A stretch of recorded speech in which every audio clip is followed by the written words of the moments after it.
Puni samopouzdanja doputovali su Splićani u Kranjčevićevu ulicu. Momčad Ivana Katalinića igra dobro, nema ozljeda i čvrsto su odlučili uzeti sva 3 boda na ovom gostovanju.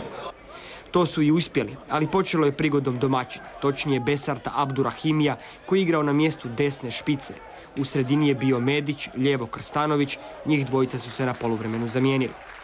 Abdurahim je ušao vrlo snažno u utakmicu, evo njegovog novog pokušaja s istim završetkom, kao i maločas zasluženi pljesak s tribine. Splićani se nisu snašli na početku. 8. je minuta, Krstanović na slobodnom udarcu, pjesnici dominiraju.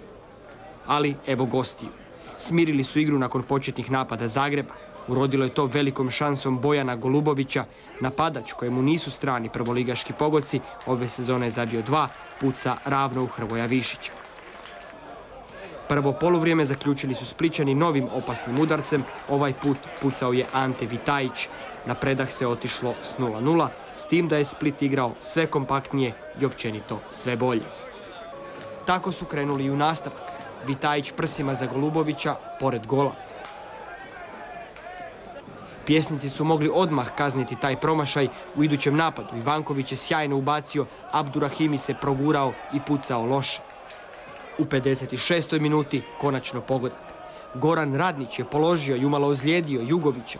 Izvrsno je zatim ubacio, a strijelac se zove Predrag Šimić. Split vodi 1:0. Šimić je inače bio član one legendarne generacije pjesnika od prije 8 godina kada su bili prvaci Hrvatske. Samo 8 minuta kasnije jasno smo vidjeli u čemu je bila razlika između Zagreba i Splita, barem u ovoj utakmici. James je ubacio, a Krstanović nije zabio i 100% prigode, gotovo identične kakvu su gosti realizirali. A onda najljepši potez na utakmici i potvrda nadmoći.